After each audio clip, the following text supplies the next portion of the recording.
네, 안녕하세요. 예,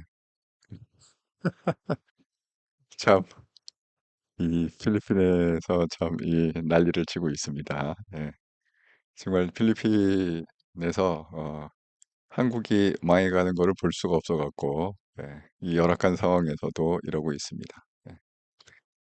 자, 아, 여러분, 블루마운틴님, 음, 이번에는 성공하시기를 빕니다. 예, 이거 맞나요? 이거 맞는 것 같습니다. 예, 열정님, 예. 리빙, 나방, 리빙, 리방? 안녕하세요. 예. 녹경님, 리하이. 저도 필리핀 클락에 땅이 있어서 자주 갔지만 필리핀은 골프 도박 여자 빼곤. 그리고 맞다, 화산재. 예, 수고 많으셨어요, 선생님. 예. 자, 된 것 같습니다. 예. 자, 또 인터넷이 언제 잘못될지 모르니까 빨리 그냥 시작하겠습니다. 자, 이렇다라 방송 24년 8월 6일 방송 변화의 시작 한동훈의 미션 패러다임 쉬프트. 우리는 지금 전쟁 중 올드 패러다임 대 뉴 패러다임. 예.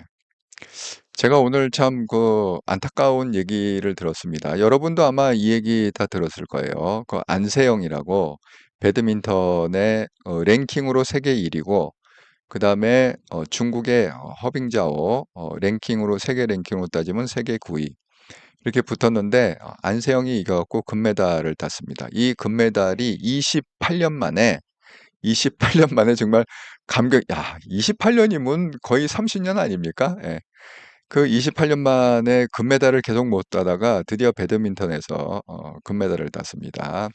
그런데 뭐 여기까지는 다 좋은 일인데 축하할 일이고 좋은 일인데 지금 이게 아주 큰 문제가 아주 화두가 됐습니다. 장안의 화두가 됐는데 그게 왜 화두가 됐냐? 금메달을 딴 다음에 착신 발언을 한 거야. 안세영이. 자기가 7년 동안을 갖다가 칼을 갈았다. 쉽게 얘기하면 그 와신상담. 7년을 기다렸다. 내가 이 순간을 7년을 기다렸다. 그게 얘기가 뭐냐면 부상, 자기가 이제 무릎 부상 심각했는데 안일하게 생각한 협회에 너무 실망했다. 대표팀을 나간다고 올림픽을 못하게 하는 것은 야박하다. 제가 설명하겠습니다. 이게 무슨 얘기인지. 그러니까 이제 한국 국가대표가 있고, 그 다음에 올림픽은 어떻게 나가는 거냐? 랭킹으로 나간다는 거예요. 랭킹을 자기가 쌓으면 대회 나가서 나갈 수 있다는 거예요. 근데 왜 못 나가느냐? 그 협회에서 배드민턴 협회에서 정한 겁니다. 자체 룰을. 국내 룰을 어떻게 정했느냐?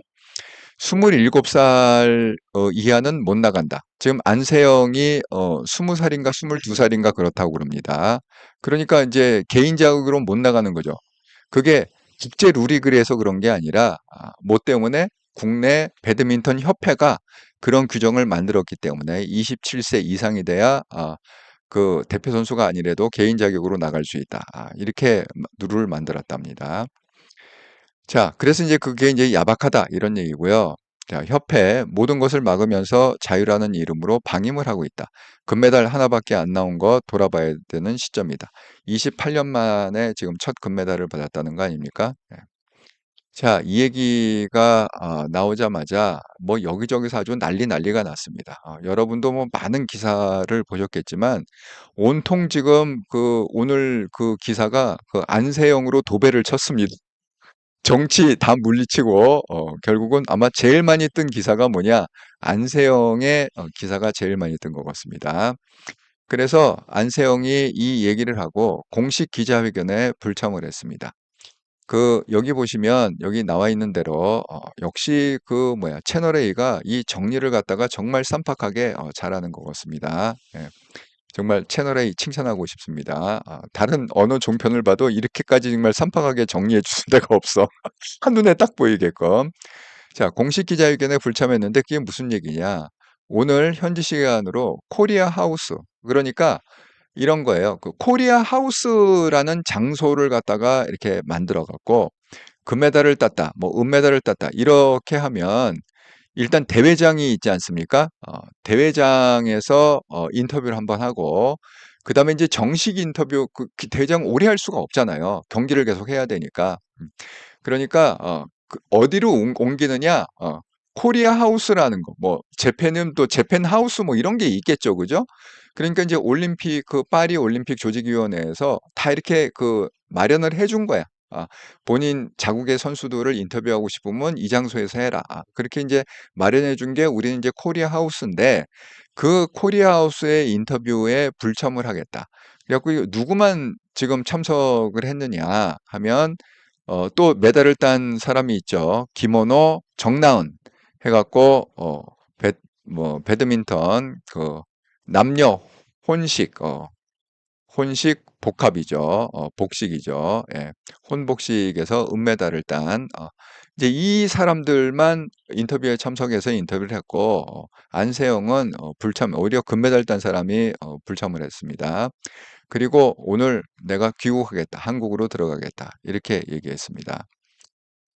자, 대한체육협회는 뭐라고 그러냐. 본인 의사에 따라서 불참한 거다. 그 본인 의사 맞습니다. 안세영이 스스로 불참을 한 겁니다. 그 다음에 배드민턴 협회에서는 안세영과 면담 후에 입장 발표를 하겠다. 이렇게 얘기를 하고 있습니다. 그런데 그러면 이제 그 나온 뉴스를 종합을 해보면 안세영이 왜 불참을 했느냐? 보나마나 자기가 메달을 따고 이걸 갖다가 확 질러나기 이거 질렀다고 그랬잖아요. 그 분노 분노 작심 발언 분노가 내 힘이었다. 작심 발언 7년을 기다렸다. 이 순간을. 예. 자꾸 이 부상이 심각했는데 그 협회 얘기 그다음에 그 대표팀에 대한 얘기 이 얘기를 갖다가 그냥 확 가는 바람에 완전 난리가 났습니다. 그래서 만약에 여기 코리아 하우스라는 기자회견 장소에 가면 지금 김원호, 정나은한테는 질문을 아무도 안 할 거라는 거지. 기자들이 모든 스포트라이트를 안세영이 받고서 그러면 굉장히 분위기가 머쓱해질 거 아닙니까? 김원호, 정나은도 머쓱할 거 아닙니까?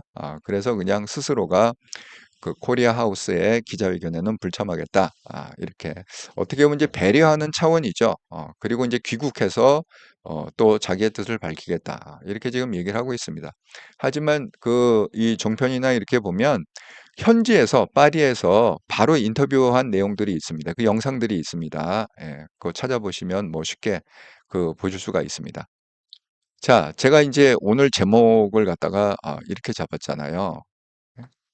그 한동훈의 미션이 뭐냐? 패러다임 시프트다.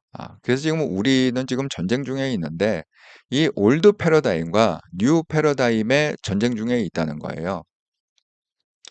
정말 이게 한국 사회에 아주 그 심각하다고 생각합니다. 이게 그 어, 정치가 아니라 아이고 수호지신 아이고 오랜만에 뵙습니다. 수호지신님 혼식 혼성 남녀 혼성 배드민턴 예 감사합니다. 예 혼성 예. 블루마운틴님 스포츠계의 카르텔도 문제죠. 예 정말 심각한 것 같아요. 스포츠계 그 카르텔이라는 게. 여러분 그 축구협회 얘기 들으셨죠? 아주 그 홍명보 그 감독을 세우는 과정에서 막 폭로를 하고 뭐 무슨 브라질에 갔을 때 뭐 자가 뭐 여러분 예 제가 굳이 그 지저분한 얘기는 안 하겠습니다. 여러분들도 아실 것 같아 갖고 그래 갖고 거기에 막 이 여자가 동원이 되고 무슨 섹스가 동원이 되고 정말 정말 그 이 눈 뜨고 볼 수 없는 그런 대한민국의 협회. 이번에 제일 그래도 인정받은 거는 양궁협회인 것 같아요. 양궁협회 다들 칭찬했습니다. 예. 장수봉님 오늘도 감사합니다. 이번 기회에 체육회 관련 연맹도 새롭게 제가 지금 이 한국 사회의 전반적인 지금 충돌이 일어나고 있는데 그 충돌을 가만히 보니까 이 정치뿐만이 아니라 지금 이런 뭐 체육계, 그다음에 우리 어떤 직장, 회사, 우리 사회, 우리 가정, 가정에서도 이 부모 자식 간의 세대 차이가 많이 나잖아요, 나이가. 그런데 결국 이게 뭐냐 하면 이 올드 패러다임과 뉴 패러다임의 전쟁이라는 거지. 그래서 우리는 패러다임 시프트를 해야 되는데 결국 한동훈의 미션이 뭐냐? 그 패러다임 시프트, 이 사회 전반, 정치뿐만이 아니라 정치라는 게 결국 뭡니까? 사회를 갖다가 이끌어가는 그 힘 아닙니까? 정치라는 게. 그래서 정치인 한동훈이 이제 변화의 시작인데 이게 단순히 국힘의 변화의 시작이 아니라 이런 그 사회 전반에 대한 변화의 시작을 할 거다 한동훈이. 그 근거는 제가 또 되겠습니다. 뭐 막 던지는 건 없다고 그랬습니다. 그래서 오늘 이번에 안세영 사건을 보면서 정말 심각하구나 그런 걸 갖다가 많이 느꼈습니다. 예.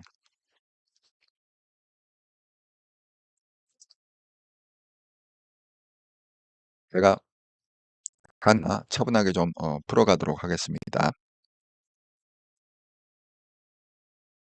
자, 여기서 이제 시작이 된 거, 이 무릎 부상입니다. 여러분 뭐 딱 보셔서 알겠지만 지금 뭐 무릎 상태가 정상적인 상태가 아니라는 건 아시겠죠? 예, 그래서 압박붕대로 칭칭칭 감고 또 위아래로 또 고정을 시키고 흰 붕대로 해갖고 이러고서 경기를 뛰었다는 거예요. 뭐 결승전 한 번만 한 게 아니지 않습니까? 예, 금메달 한 번만 한 게 아니지 않습니까? 그러니까 뭐 예선부터 해서 본선부터 해서 쭉쭉쭉쭉 해갖고 이런 다리로 경기를 해갖고 금메달을 땄다. 그 얘기입니다. 예. 이걸 실물을 이제 보시니까 좀 느낌이 오시죠? 왜 안세영이 7년을 갖다가 울분을 갖다가 삭히고 있었느냐? 그래서 발표를 갖다가 했더니 그 그 코치가 한 얘기 있습니다. 예. 자, 그 감독이죠. 한국 배드민턴 감독이 이 안세영의 얘기를 듣고 이렇게 인터뷰를 했습니다. 예측했던 일이고 안세영이 그렇게 나오는 거는 예측했던 일이다. 그다음에 대표팀보다 협회에 불만을 표현한 거다. 자기가 이제 해석을 한 거야. 자기는 대표팀 감독이잖아. 그러니까 우리 대표팀 감독 나한테 한 얘기가 아니라 협회에 불만을 표현한 거다. 그다음에 시스템적인 부분에 대한 불만 표출이다. 앞으로 국제대회에 개인 자격으로 출전할 수 있을지를 두고 협회와 법정 싸움을 하겠다는 얘기다. 아까 그랬죠. 왜 개인 자격으로는 그 올림픽 출전을 못하냐. 그런 식으로 얘기했잖아요.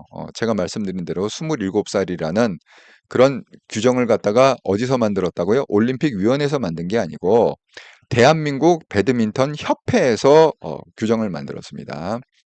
제가 후에 설명을 하겠지만 일단 그 말이 나온 김에 여러분 그 잘 아시는 그 이용대 선수 아시잖아요. 자, 이제 이 배드민턴 얘기가 나오니까 또 이용대 선수가 소환이 됐습니다. 이 이용대 선수는 왜 올림픽 출전을 못했느냐? 세계 이 반도핑 기구에서 불시에 약물 복용 여부를 갖다가 그러니까 이용대 선수가 올림픽에 출전을 했을 때 그 도핑 검사 하지 않습니까? 쉽게 해서 마약 검사를 하지 않습니까? 예. 그래갖고 뭐 너무 이렇게 막 힘이 철철 넘치는 약을 먹었다든가 이러면은 출전 금지잖아요. 그런데 그걸 갖다가 시간을 정해놓고 하면 그 시간을 또 피해서 이렇게 먹으니까 아마 불시에 그 언제 하겠다는 얘기를 안 하고 불시에 했다고 합니다. 그 당시에. 그런데 너무 아이러니가 뭐냐면 이 배드민턴 협회에서 이용대 선수가 당시에 어디 있는지를 몰랐다는 거야. 어디 있는지를 몰라갖고 그거를 갖다가 그 불시에 하는 그 팀이 있을 거 아니에요. 도핑 그 테스트하는 팀이 있을 거잖아요. 거기다가 예를 들어서 뭐, 지금 그 선수는 뭐 아파트에 있습니다. 아니면 뭐 그 선수는 뭐 지금 뭐 체육관에서 지금 몸 풀고 있습니다. 이렇게 장소를 지정해줘야 그 팀이 가갖고 도핑 테스트를 했을 텐데, 협회에서 어디 있는지 모르겠는데요? 그렇게 얘기해서 2014년에 도핑 테스트를 고의로 회피했다.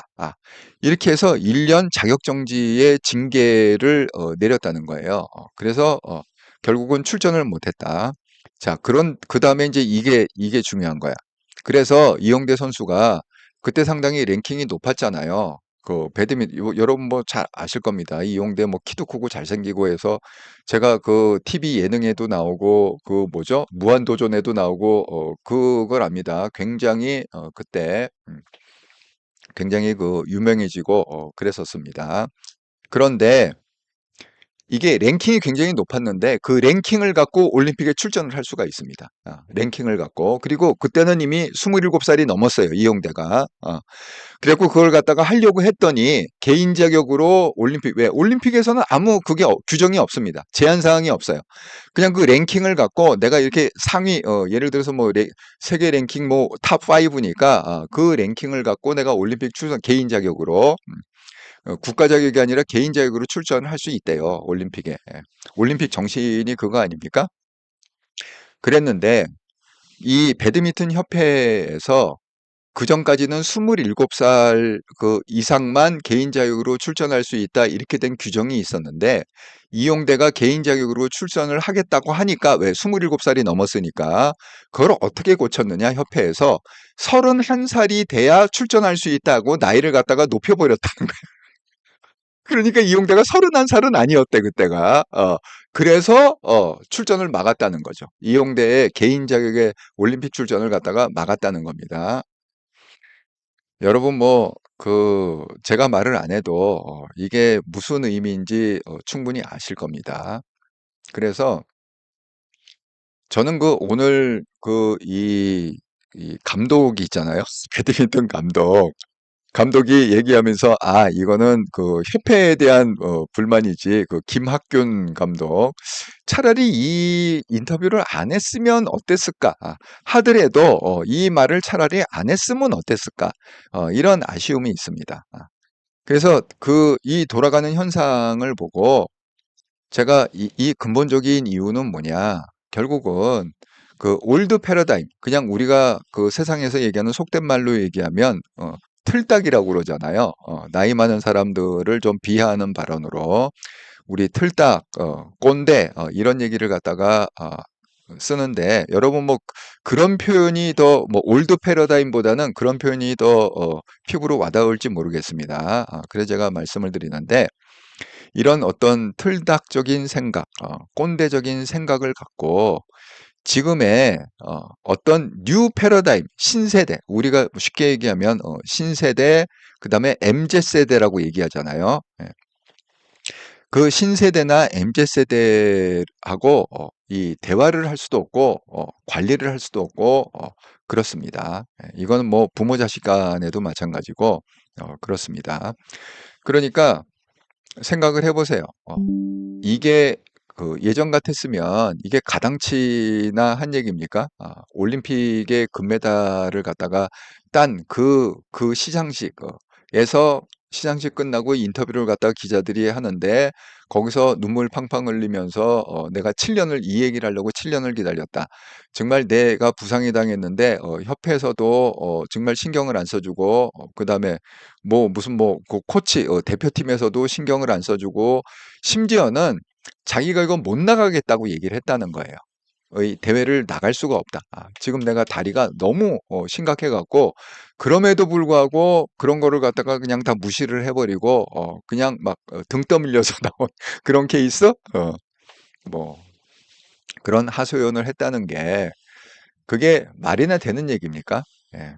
그러니까 이 우리 이렇게 생각할 수도 있어요.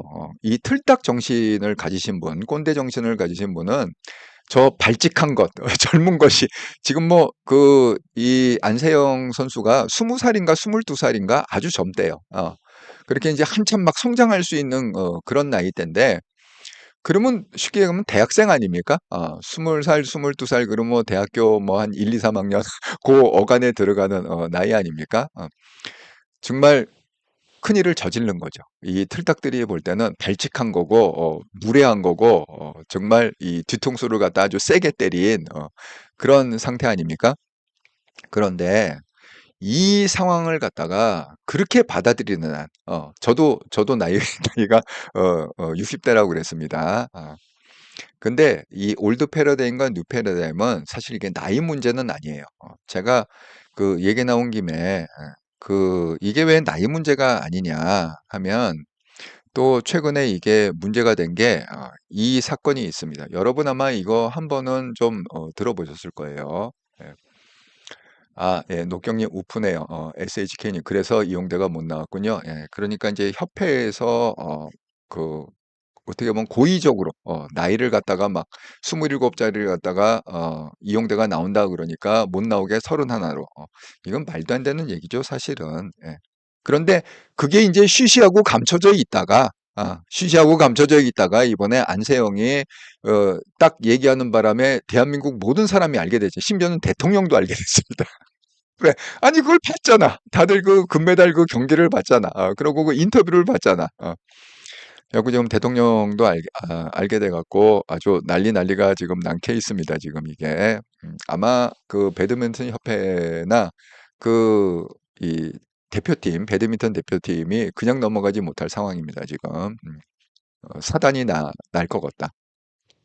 제가 왜 이 올드 패러다임과 뉴 패러다임이 이게 나이의 문제가 아니라고 제가 말씀을 드리냐면 뭐 쉽게 얘기하면 그 이준석이 나이는 젊지만 생각하는 건 완전 노땅 아닙니까? 틀딱적인 생각을 그러니까 제가 이준석 얘기도 오늘 좀 할 겁니다. 예. 그리고 젊은 사람 중에도 그렇게 완전 틀딱적인 생각을 하는 사람이 있는가 하면 나이가 들었어도 이렇게 뉴 패러다임으로 접근 한동훈이 나이가 적은 게 아닙니다. 지금 52세인가 그렇잖아요. 52인가 그렇잖아요. 한동훈의 나이가. 예. 그 적은 나이가 아니에요. 지금 사실 이 사람 나이나 아까 제가 그 보여드린 그 대표팀 감독이 있잖아요.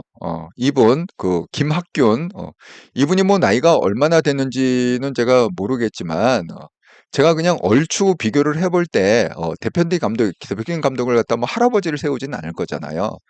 그러니까 이분이 나이가 아무리 많아도 한 50대 정도 할 거라고. 예? 그렇지 않겠습니까? 뭐 60대를 갖다가 감독으로 세우긴 좀 애매하지 않습니까? 그러니까 아마 모르긴 몰라도 한 50대 정도 이렇게 감독을 세웠을 것 같고 그다음에 한동훈도 50대잖아요. 지금 쉬운 둘인가 그렇습니다. 한동훈이. 하지만 그 한동훈한테 아마 기자회견을 하라고 그러면 이런 식으로 얘기하진 않았을 거예요. 뭐 대표팀이 아니라 뭐 협회다. 그다음에 이걸 갖다가 법정 싸움을 갖다가 하겠다는 얘기다.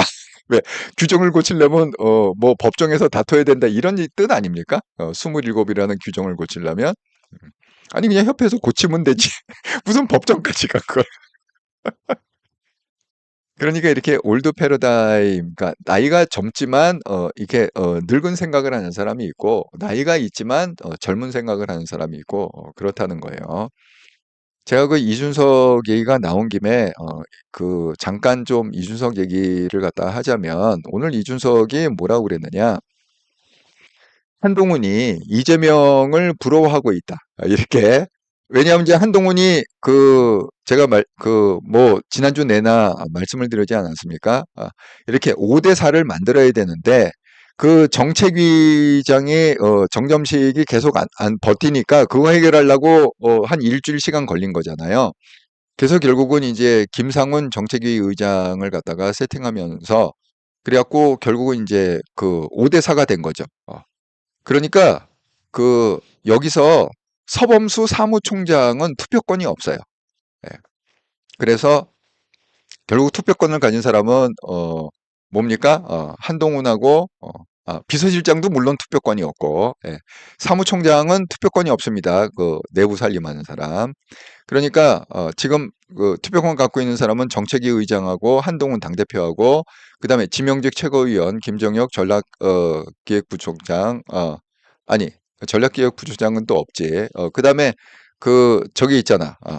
이번에 그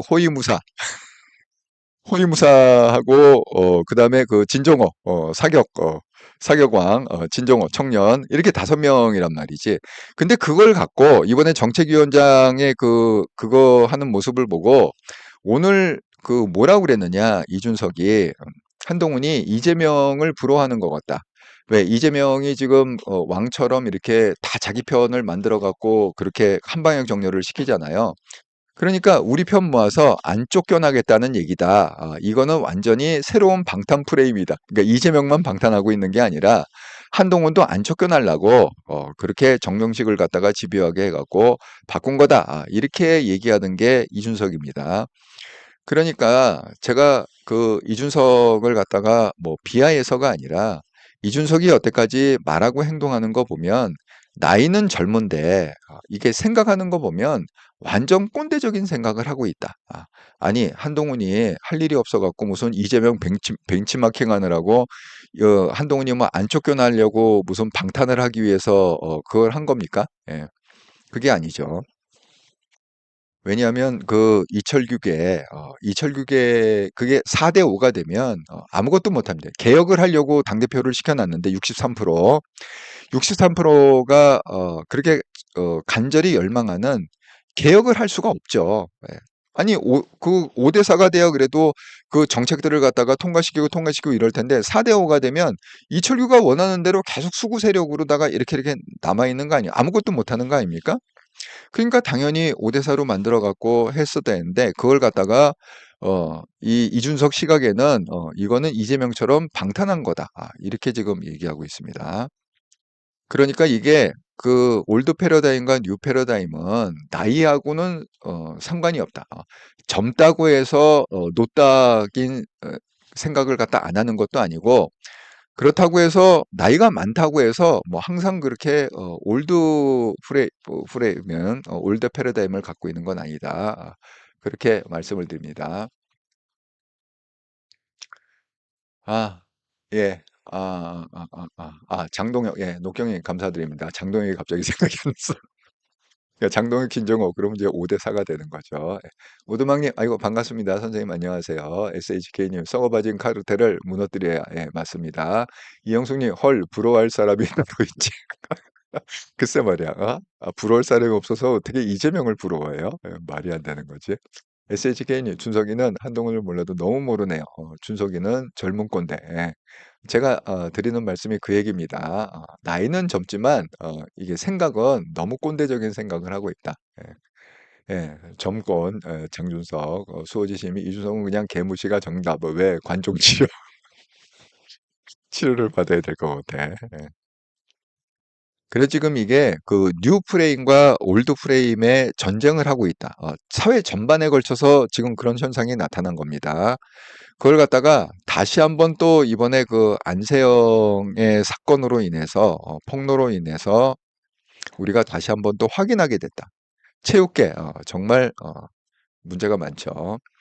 자, 아까 그 감독이 배드민턴 감독이 그렇게 해갖고 뭐 그 뭐야 협회를 겨냥한 거다. 이렇게 지금 얘기했잖아요. 그다음에 무슨 뭐 법정 소송을 갖다가 해야 될 거다. 이걸 바꾸려면 그 인터뷰를 듣고 안세영이 너무 기가 찼는지 바로 페이스북에다가 글을 올렸다고 그럽니다. 그 감독이 인터뷰한 거에 대한 그러니까 반응이죠.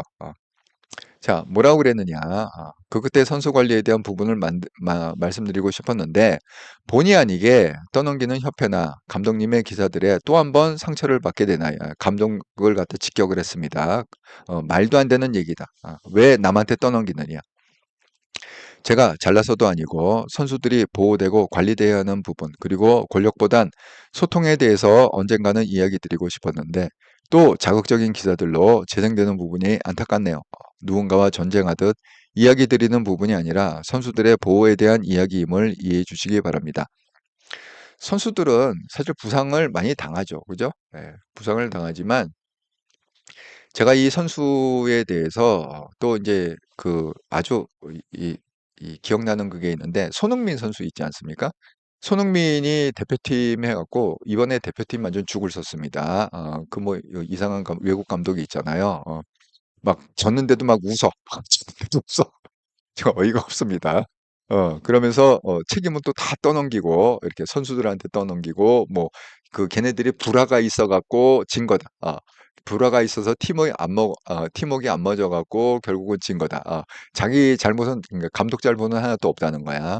그런 식으로 인터뷰를 하는 사람인데 그 축구협회에서 무슨 계약을 갖다 이상하게 해 갖고 뭐 무슨 뭐 80억인가 90억인가 뭐를 줘야만 감독을 교체할 수 있다. 뭐 이 그렇게 막 얘기가 나오지 않았습니까?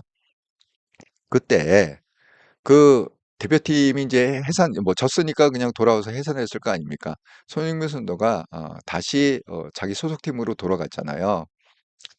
그때 그 소속팀의 그 감독이 한 얘기가 있습니다. 아니 해도 어떻게 손흥민의 몸을 갖다가 이렇게 망쳐 갖고 되돌려 보낼 수가 있느냐. 완전히 손흥민의 그 몸을 갖다가 망쳐 갖고 그 짧은 기간에 그 몇 달 만에 손흥민의 몸이 완전히 망가져 갖고 돌아왔다는 거야.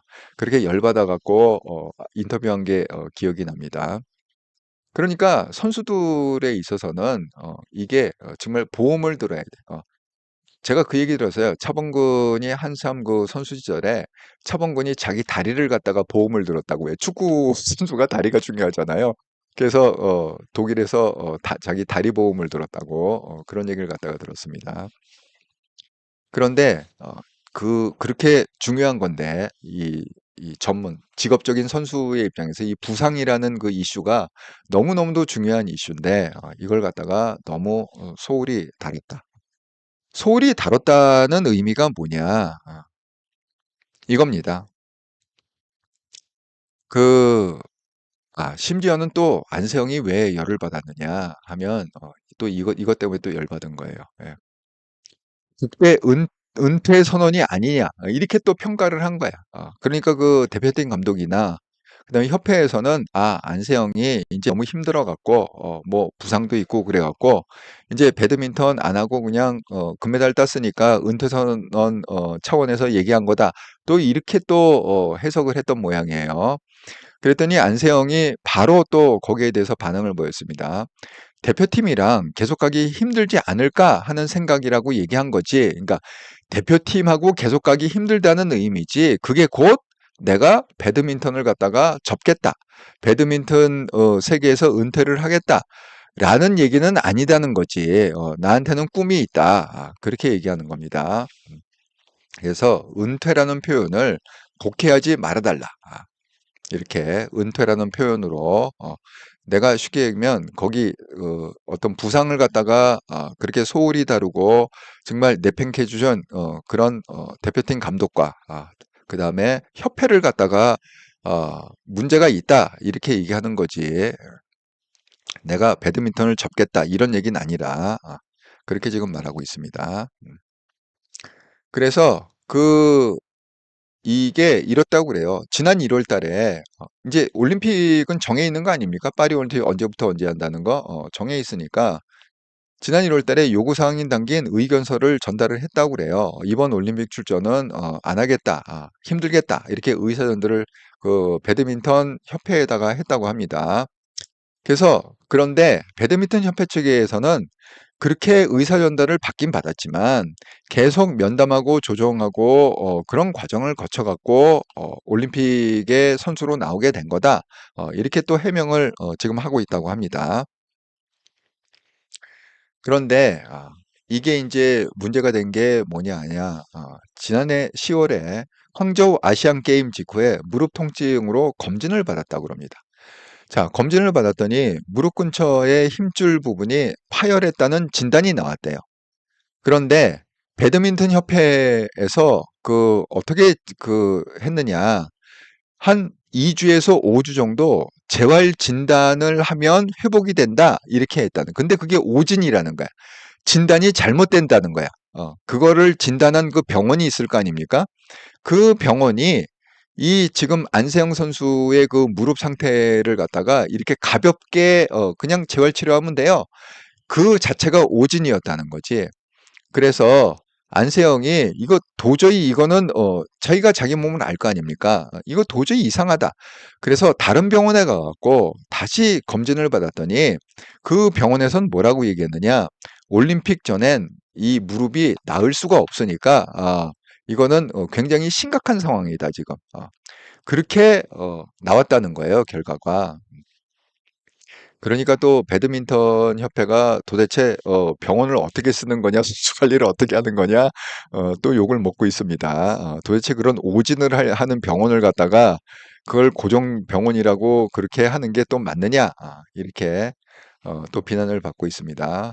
그러니까 이제 스케줄을 보면 이런 거예요. 그 안일한 관리가 어떻게 이렇냐? 이제 지난 10월에 항저우 아시안 게임의 인대 파열 문제로 이게 시작이 된 건데 지난해 10월에 인대 파열 진단을 받았고 12월에 짧은 휴식 뒤 투어 파이널 출전.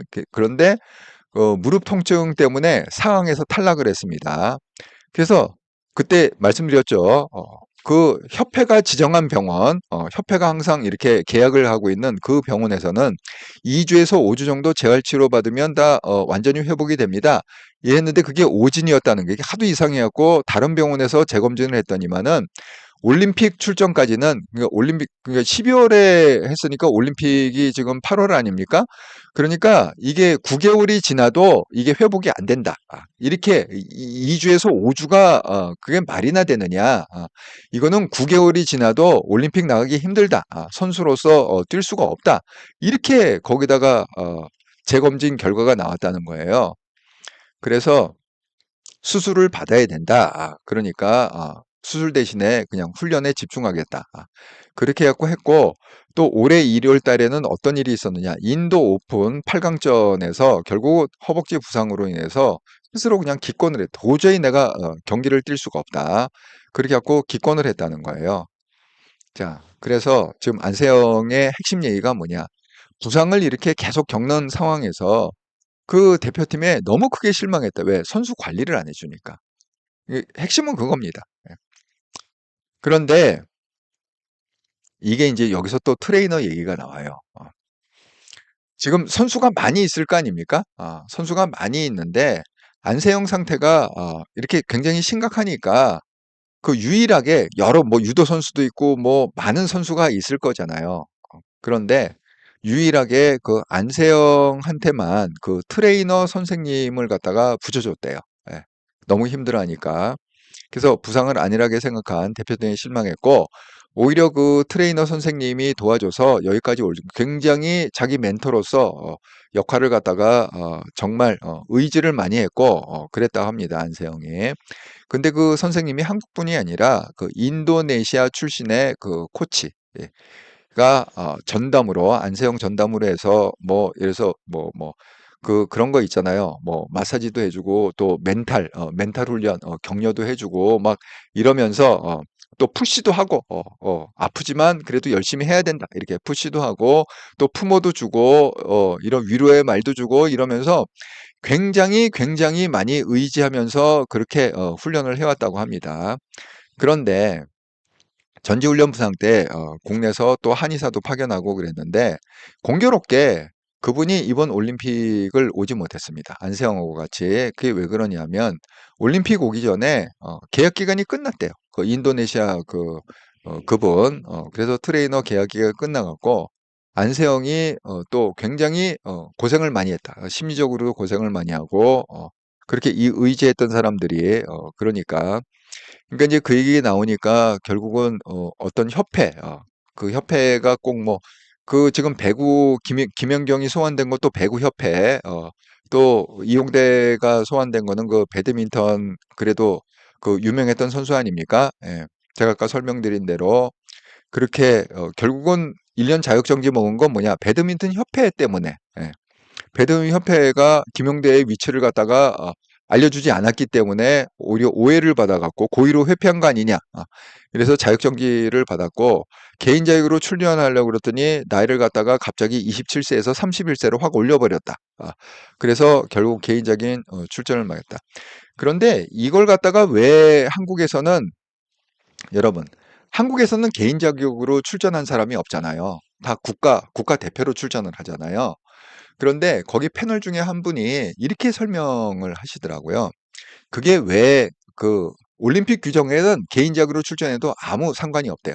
그 세계 랭킹을 갖고 출전을 하는 거니까 거기 다 이렇게 점수를 매길 거 아닙니까? 이 사람이 자격이 있는지 없는지. 세계 랭킹이 높으면 다 받아준다는 거야. 출전하라고 개인 자격으로. 그런데 한국 선수 중에는 아무도 개인 자격으로 출전한 사람이 없습니다. 여태까지는. 그게 왜 그러냐? 이 선수들이 그거를 할 때는 뭐 기업이 됐건 누가 됐건 이 스폰서를 갖다가 누군가 쓰게 된대요. 예. 만약에 A라는 되게 뭐 그 중견기업 이상 대기업이 그 스폰을 하지 않습니까? 그러니까 때로는 뭐 이렇게 해갖고 뭐 뒤에다가 자기네 뭐 회사 뭐 이런 것도 좀 이렇게 할 수 있고 광고 효과도 있고 뭐 어디서 스폰했다 이런 것도 기사에 나오고 그러는데 만에 하나 유명한 선수가 그렇게 대표팀이 아니라 개인 만약에 이용대가 만약에 그냥 개인 자격으로 올림픽 출전했다. 그러면 이용대가 스포트라이트를 다 받을 거 아닙니까? 그러면 그 후원해 주는 그 회사 있죠. 회사는 그냥 돈만 쏟아붓고 그리고 영광은 누가 차지해? 모든 기사의 스포트라이트는 이용대가 받고 이렇게 설명을 하더라고요. 그 패널분이. 그런 측면도 있다. 그러니까 이 돈하고 관련돼 갖고 그런 우리가 눈에 보이지 않는 그런 측면이 있어 갖고 여태까지 한국 선수 중에는 개인 자격으로 올림픽 출전하는 선수가 하나도 없다. 또 그런 식으로 하면 또 이렇게 기업체에서 그렇게 어마어마한 돈을 갖다가 거기 쏟아붓겠습니까? 예. 그 쏟아부을 리가 없죠. 예. 그러니까 협회에서는 선수 비율을 맞추겠어요? 그 이 돈 비율을 맞추겠어요? 쉽게 얘기하면. 그러니까 그분 패널 얘기는 결국 협회에서도 이 돈 비율을 맞춰야 되기 때문에 결국은 개인 자격으로 출전을 갖다가 허용한 적이 없다는 거죠. 예. 그렇습니다. 예. 클린스만 감독. 아이고, 예. 소대영님, 아이고, 또 새로운 아이디, 예, 감사합니다. 예. 아, 이 클린스만 감독이 완전히 그 손흥민의 몸을 갖다가 완전 망쳐놔갖고 돌려 보냈다. 열받아갖고. 지네들끼리 서로 알 거 아니야. 클린스만도 그 유럽의 감독이었으니까. 예. 예, 이영승이 구독, 좋아요, 알람 설정 부탁드립니다. 아이고, 제가 할 말씀을 갖다가 해주셔서 감사합니다. 수호지 시미 인기 종목 프로 선수는 신체 보험이 가능하지만 비인기 종목 아마추어는 어려움 잘 해결되길. 예, 알자님 선생님 안녕하세요. 늦게 들어왔네요. 아이고 반갑습니다, 안대장님. 그래서 결국 이것은 뭐냐, 이 올드 패러다임과 뉴 패러다임의 싸우라는 거지. 예를 들어서 이걸 갖다 우리가 받아들일 때, 그 젊은 애가 지금 뭐 20살, 20살, 22살밖에 안 되는 애가, 그렇게 아주 당차고 발칙하게, 쉽게 얘기하면, 당차고 발칙하게, 감히 어떻게, 그렇게 협회를 갖다 뒤집어 놓고, 이렇게 되면 누군가 잘리지 않겠어요? 예. 아니, 이거 누군가 책임을 져야 됩니다. 그리고 이게 또 이용대가 소환이 되니까 여러분 잘 아시는 그 김연경 선수, 배구 선수로는 그래도 꽤 유명한 선수 아닙니까? 김연경 선수가. 이게 또 왜 소환이 됐냐면, 2014년 인천 아시아 게임 금메달을 따고도 협회에서 그 지원을 갖다가 안 해줘 갖고 금메달을 땄는데 협회에서 지원을 안 줘갖고 그냥 선수들이 그냥 그 십시일반 돈을 내 갖고 김치찌개로 회식을 했다는 거야. 김치찌개로. 그래서 이게 이제 인터뷰하는 장면이 나오는데 아마 그 CBS 아마 김현정이 인터뷰를 한 목소리가 김현정 목소리 같아. 예. 김연경 선수한테 이번에 왜 양궁에서 금메달을 삭스리 했잖아요. 어마어마한 대우를 받지 않습니까? 예를 들어서 뭐 아니 그 뭐야 이 남자 선수 있잖아요. 금메달 딴 사람. 그냥 그 얼추 계산을 해도 현금으로 10억이더라고. 여기저기에서 막 이렇게 현대차에서는 또 뭐 한 뭐 5천만 원, 6천만 원 상당의 신차를 갖다가 또 제공하고 또 현대차 차가 스폰서잖아요. 그러니까 현대차에서 또 현금으로 뭐 2억인가 3억인가 제일 크게 주더라고요. 뭐 협회에서 주는 돈이 뭐 대충 계산해봐도 10억이 넘어요. 예, 그래서 완전히 결국 그 얘기를 했더니만은 그 김영 선수 부럽지 않아요? 그랬더니 부럽네요. 자기네들은 김치찌개 그것도 협회에서 돈 낸 게 아니라 그냥 개인이 그냥 십시일반 내갖고 김치찌개로 회식을 했는데 부럽네요. 이렇게. 그다음에 또 배구협회가 어떤 일이 있었느냐? 2016년 리우 올림픽에 갔을 때 팀 닥터하고 통역이 없었다. 그래서 방송사 기자가 김연경 통역을 갖다가 대체했다. 통역을 안 붙여줘 갖고 말이 안 통하잖아. 리우 올림픽 가면 그 브라질 아닙니까? 리우가? 예.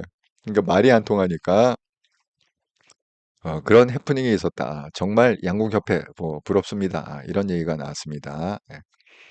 그러니까 이제 이런 게 지금 이게 그냥 못 넘어갈 게 뭐냐면 이런 게 떴더라고요. 안세영이 이제 비판하지 않은 협회하고 그 뭐 대표팀 감독하고 뭐 이렇게 운영과 이런 거에 대해서 그러니까 윤석열 대통령의 이게 보호가 들어갔고 그래서 진상조사에 들어갔다는 거야. 도대체 어떻게 개판을 쳤길래 선수가 금메달을 따자마자 자기가 안세영이 그 얘기합니다. 7년을 기다렸다고. 그래서 거기 보면은 그러죠. 금메달의 원동력이 뭐냐? 금메달의 원동력은 뭐냐? 안세영의 분노다. 분노라는 단어가 아주 크게 기사에 나왔습니다. 그 분노, 내가 반드시 금메달을 따갖고 이 모든 사람들이 스포트라이트를 갖다 줄 때 내가 이걸 반드시 폭로를 하겠노라. 너무 관리를 안 한다. 배드민턴 협회나 감독에 너무 문제가 많다. 이 얘기를 폭로하리라. 꿈은 이뤘죠. 안세영이 뭐 이러저런 꿈은 이뤘습니다. 예. 블루마운틴님, 맞아. 양궁 선수 김우진. 예. 정말 그 대단한 한 10억, 10억 정도 김우진. 예, 블루마운틴님 17일반일이 기가 막히네요. 예, 정말 저도 이번에 그 얘기 듣고 너무 기가 막혔습니다. 아니, 그래도 아시안 게임에서 금메달을 땄는데, 어떻게 협회에서 무관심해갖고 지네들끼리 그냥 헤어지기 뭐하니까, 야, 너 얼마 가졌냐, 얼마 가졌냐, 우리 17일반에 김치찌개나 먹고 헤어지자. 김치찌개. 이게 말이나 되는 얘기입니까, 도대체? 예. 참 그 체육계가 참 문제가 많습니다. 예. 축구협회부터 시작해갖고 정말 이 협회 이 꼰대 정신은 정말 이게 문제가 많은 것 같아요. 정말 히딩크 감독이 아니었으면 우리나라 축구는 진작에 죽은 것 같습니다. 그나마 히딩크가 그 2002년인가요? 반짝 살려놓은 그 약발로 지금 가고 있는데 참 어이가 없습니다. 예. 자, 근데 이제 제가 그 말씀드리는 게, 제가 이게 나이의 문제가 아니라고 말씀을 드리는 거는, 아까 이준석 얘기를 잠깐 했지만, 최근에 아주 심각한 문제가 발생을 했습니다. 여러분 아마 이거 다 충격받으셨으리라 생각합니다. 자, 이게 이제 어젠가요? 어젠가 아주 굉장히 크게 보도가 많이 됐었는데, 그 명문대 우리가 흔히 얘기하는 스카이 대학이라고 그러죠. 서울대, 연대, 고대를 갖다가 합해갖고 스카이 대학이라고 그러잖아요. 이 스카이 대학의 그 명문대 학생들이 그 마약 동아리를 만들었다는 거예요. 동아리는 동아리인데 마약 동아리야. 정말 마약, 뭐 필로폰 이런 마약 동아리. 이게 지금 내용이 어떻게 된 거냐면 2021년에 친목 목적으로 동아리를 만들었답니다. 그래서 그걸 결정하고 그냥 홍보를 하는데 어떻게 홍보했냐? 우리는 다 스카이대. 조건이 뭐냐? 스카이대만 우리가 가입할 수 있는 동아리야. 이렇게. 그래서 서울대, 뭐 고려대, 뭐 스카이가 이제 서울대, 연대, 고대 이렇게 얘기하는 거니까.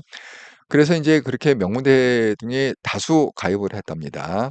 그리고 얘네들이 지금 어떻게 그거를 했냐면 2022년 12월부터 2023년 10일까 한 1년 동안이죠. 근데 동아리 임원과 회원 등 이런 사람이 마약을 갖다 팔기도 하고 그다음에 마약을 같이 투약을 했다. 그런 게 아죠. 근데 동아리협회 회장이 누구냐 하면 연세대 출신이고 동아리협회 회장은 그러니까 스카이 출신이죠. 그리고 현재 카이스트 굉장히 똑똑한 사람이죠. 연세대 졸업하고 또 카이스트 뭐 쉽습니까? 대학원 들어가기가. 예. 그래갖고 이 동아리협회 회장이 주범을 됐다는 겁니다. 그래서 이 사람도 완전히 마약쟁이다. 마약에 중독이 되었고 마약을 안 하면 안 되는 그런 거죠. 그러니까 아주 적극적으로 이렇게 했습니다. 그래서 지금 검찰이 그 동아리 회장 등 6명은 기소했고, 그 다음에 단순히 투약한 사람이 있을 거 아닙니까? 그런 사람 8명은 그냥 기소유예로 이렇게 해서 지금 수사 중에 있는 사건입니다. 정말 이거 충격적인 사건이에요. 자, 여기 보면 이 사람이 이걸 유지하기 위해서 그 이제 핵심 인물이 있을 거 아닙니까? 예를 들어서 주범 그 A씨라는 그 동아리협회 회장, 그다음에 그걸 갖다가 함께 같이 주도했던 6명을 기소했다고 그랬잖아요. 그러니까 그 주도한 그룹이 있을 거 아닙니까? 회장을 비롯해 갖고 얘네들이 이 마약을 갖다가 널리 그러니까 팔아야 될 거 아니야. 팔아야 돈이 생겨서 자기네들 마약을 살 거 아닙니까? 그래갖고 그걸 할 때 어떻게 이걸 전략을 썼냐면 그 마약 판 돈이 있을 거잖아요. 그러면 그 돈으로 이런 그 강남 같은데 아파트를 마련을 했대요. 아파트를 마련해 갖고 회원들은 거기서 그냥 잘 수도 있고 쉴 수도 있고 뭐 지나가다가 쉴 수도 있고 그다음에 그 고급 차들 있잖아요. 고급 차들 이렇게 갖고 그러니까 쉽게 해서 학벌도 좋고 SK 다 출신들이고 그다음에 여기 들어오면 뭐 강남의 그 요지에 그런 좋은 아파트도 이용할 수 있고 그다음에 뭐 좋은 차 뭐 이렇게 해 갖고 포섭을 했다는 거예요. 포섭을 해서 그래서 어느 정도 이제 그 상대가 얘는 마약을 갖다 투여해 갖고 뭐 이렇게 해 갖고 끌고 갈 수 있겠다. 그러면 이제 그다음에는 그 마약 단계로 가는 거죠. 마약을 서로 같이 투여하고 뭐 이렇게 해 갖고 이렇게 해 갖고 동아리 임원 전체가 동아리 인원이 몇 명인가는 밝혀지지 않았는데 예를 들어서 뭐 동아리 임원이 뭐 50명이다. 근데 50명 전체가 다 마약을 했다는 건 아니랍니다. 예. 그런 건 아니고 이렇게 주도한 애가 있고 주도한 애가 그 6명이 주도를 적극적으로 뭐 판매도 하고 그런 작전을 짠 거가 있고 그다음에 거기에 끌려갖고 그냥 단순히 투약한 사람도 있고 그런데 이게 깜짝 놀라는 사실이 뭐냐면 녹취록이 하나 오픈이 됐는데요. 그 녹취록이 뭐냐면 이런 거예요. 서로 말을 맞히는 거야. 검찰 조사 받기 전에 우리 이렇게 했다고 그러자. 이건 모른다고 그러자. 이렇게 해 갖고 그 말 맞히는 게 또 녹음이 돼 갖고 녹음이 돼 갖고 그렇게 해 갖고 또 방송사에서 그걸 갖다 틀면서 정말 어이가 없다. 그러니까 이런 겁니다. 이 젊다고 해서 이게 다 젊은 애들 아닙니까? 현직 대학생이나 대학원생이라는 건 20대잖아요. 30대도 아니고 20대입니다. 예. 대학생, 대학원생이라는 거는 그냥 20대 친구들인데 나이는 젊지만 이 생각하는 거는 어떻게 빨리 쉽게 돈 벌어서 어떻게 애들을 갖다가 확 현혹시켜 갖고 그렇게 갖고 얘들을 갖다가 마약의 중독자로 만들어 갖고 계속 그래 갖고 마약의 중독자로 만들어 갖고요. 원래 가격에 처음 가격에 뭐 2배, 3배 웃돈을 막 얹어 웃돈을 얹어 갖고 그렇게 팔았던 거야. 나중에는 예. 알파 브라보가 또 그러니까 이게 나이가 들어도 이게 이 한동훈처럼 나이가 52이라고 그랬잖아요, 한동훈이. 그러니까 나이가 들어도 대한민국의 어떤 그 발전과 대한민국의 행복 그 공공선, 쉽게 얘기하면 공공선이라고 얘기하잖아요. 철학적으로 얘기하면 공공선입니다. 그 공공선을 추구해 갖고 자기가 뭐 배지도 안 달고 다 희생하면서 이렇게 해 갖고 뭔가를 그 고상한 어떤 그 이상을 이루려고 노력하는 사람도 있고 그러면 그게 올드 패러다임이 아니죠. 나이는 52살이지만 항상 뉴 패러다임을 갖고 세상을 바꿔보려고 노력하는 사람 아닙니까? 예. 하지만 나이가 이렇게 20대, 이준석이 한 40대 됐을까? 이준석은 한 40대 됐을 것 같으네. 그리고 이준석보다 더 어린 지금 대학생, 대학원생들, 그 20대 학생들도 그 나이는 어리지만 어떻게 하면 손쉽게, 그리고 빠르게, 그리고 남의 등을 쳐서라도 남을 갖다가 마약 중독자를 만들어서라도, 그렇게 갖고 웃돈을 갖다가 막 2배, 3배 얹어서라도 내가 빨리 출세하고 빨리 돈 벌고 빨리 자리 잡아갖고 그렇게 빨리 성공해야겠다. 이런 그 올드 패러다임, 정말 틀딱 같은 생각을 가진 사람들도 있다는 거죠. 예. 그래서 이건 나이의 문제는 아니다. 이건 내가 어떤 세계관과 어떤 인생관과 어떤 사고 체계를 갖고 있느냐, 어떤 패러다임을 갖고 사느냐의 문제인 거지. 그게 정말 틀딱 패러다임이냐, 아니면 프레시한 뉴 패러다임이냐 이 문제지. 나이하고 꼭 이렇게 맞춰지는 건 아니다. 이렇게 제가 말씀을 드립니다. 음. 아, 수호지심이 히딩 감독이 월드컵 감독 맡으면 또 상황을 이룰 수 있을까? 뭐 아마 이렇게 하면 가능할지는 모르겠어. 히든 감독을 만약에 다시 부르면 히든 감독이 조건을 이렇게 하면 되지. 축구협회 일단 해산하고 불러라. 축구협회 해산하고 부르면 내가 갈게. 근데 축구협회 해산일 리가 있어요? 걔네들이 자기 밥그릇을 놀 리가 없죠. SHK님, 동아리 심각하네요. 명문대 타겟으로 그 뒷배가 누구일까요? 글쎄 말이요. 이게 정말 큰 사회 문제가 되고 있습니다, 지금. 수호지심이 원희룡 씨가 또 대학 입시를 준비하면 전국 아이고, 재밌으시네요. 예. 자, 아이고, 벌써 시간이 1시간이 훌쩍 넘어가 버렸네요. 8시 20분이네. 제가 뭐야, 제가 한 가지 좀 보여드리고 마무리를 좀 하겠습니다. 제가 항상 중요한 거는 쇼츠 영상으로 만든다고 그랬잖아요. 그래서 제가 하나 이제 보여드릴 거는 제가 한동훈에 대한 얘기를 했습니다, 어제. 그래서 강적들에 나온 얘기를 갖다가 이렇게 했습니다. 그래서 한동훈이 정치를 시작했다, 드디어. 한동훈의 정치를 시작했다. 그래서 강적들 중에 강적이다. 한동훈 당대표, 정치자가 제가 국힘을 바꾸겠습니다. 이 영상인데, 우리가 이제 뉴 패러다임, 올드 패러다임 얘기를 한번 들어봤으니까, 한동훈의 패러다임을 한번, 보시는 의미에서, 이거 이렇더라 채널에 떠 있습니다. 예. 한번 보시죠. 예. 정치 해보겠습니다. 저는 나라가 잘 됐으면 좋겠습니다. 원내대표와 협의를 하고 의사가 다르다면 원내대표 의사에 따라야 되고 이건 원내 사안이기 때문에 원내대표 소관이라는 거는 좀 말이 안 되는 얘기고요.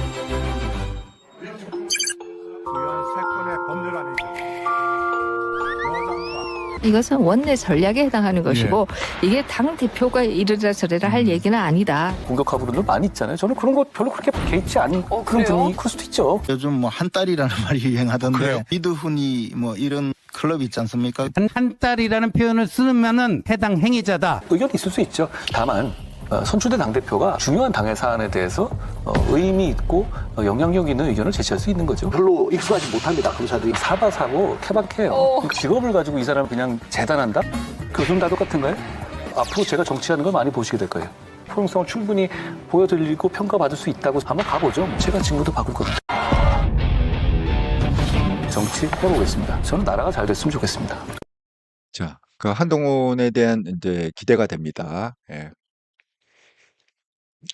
여러분 정말 한동훈을 위해서 한동훈이 정치가 바뀐다는 건 뭐냐면 사회가 바뀐다는 거거든요. 예, 사회 분위기가 이런 얘기는 제가 한통령 채널에서 잠시 5분 있다가 말씀을 드리도록 하겠습니다. 자, 그래서 예고편 자 5분 후에 한통령 채널에서 할 얘기는 뭐냐?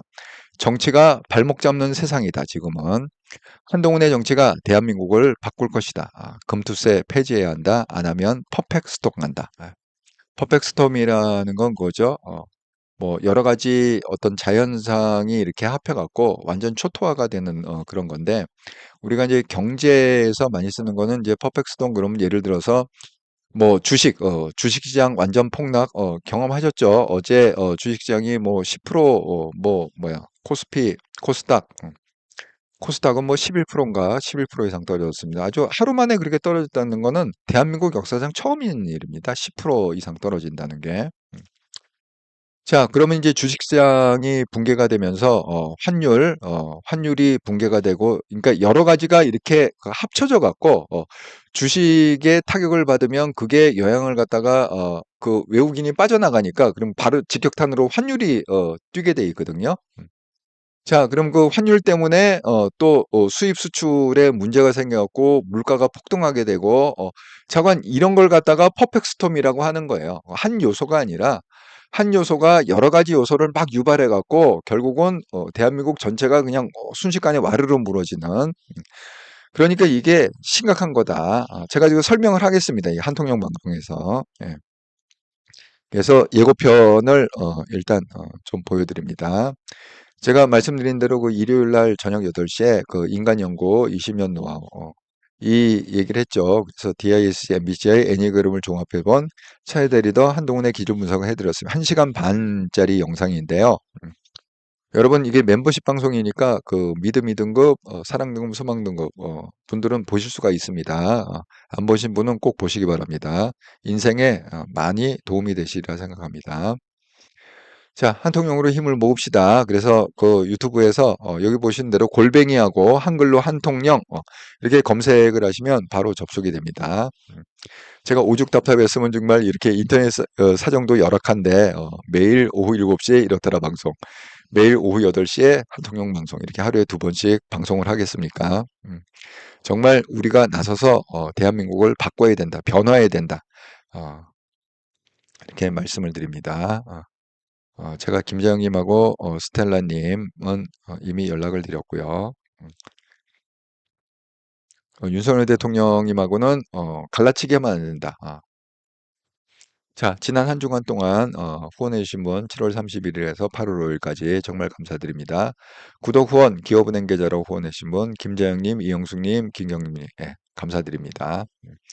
슈퍼챗 지난주에 없었고 이번 주에 기대를 해보겠습니다. 멤버십도 지난주에 없었고 이번 주에는 또 한번 기대를 해보도록 하겠습니다. 정말 11월만 해도 일주일에 이렇게 많은 분들이 후원을 해주셨다.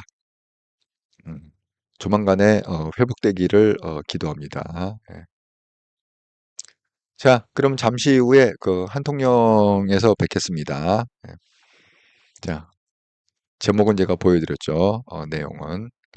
자, 구독자 여러분과 함께 만들어갈 채널, 이렇더라 채널. 여러분이 채창에 써준 글은 제가 또 마무리하고.